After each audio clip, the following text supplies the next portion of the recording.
وأن هذا صراطي مستقيما فاتبعوه ولا تتبعوا السبل فتفرق بكم عن سبيله ذلكم وصاكم به لعلكم تتقون.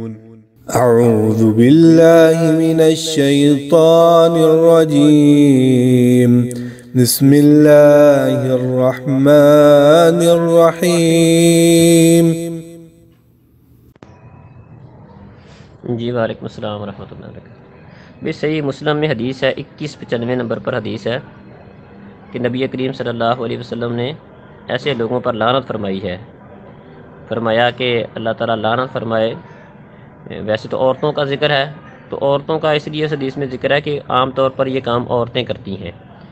تو فرمایا کہ وہ عورتیں جو گوندنے یا گندوانے والی ہیں، نیند برنے بروانے والی ہیں، اور اسی طرح حسن کے لیے، خوبصورتی کے لیے دانتوں میں فاصلہ کرنے والی ہیں، اللہ ان کے اوپر لعنت فرمائے۔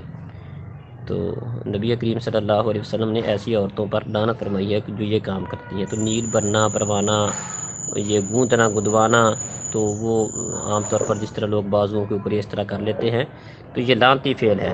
تو اگر کسی کو پتہ نہیں تھا، کر لیا، اللہ تعالیٰ سے توبہ کرے، معافی مانگے، اور آئندہ سے اللہ تعالیٰ سے وعدہ کرے کہ آئندہ یہ کام نہیں کروں گا، اور اگر اس کو ختم کروا سکتا ہے تو اس کو ختم کرے۔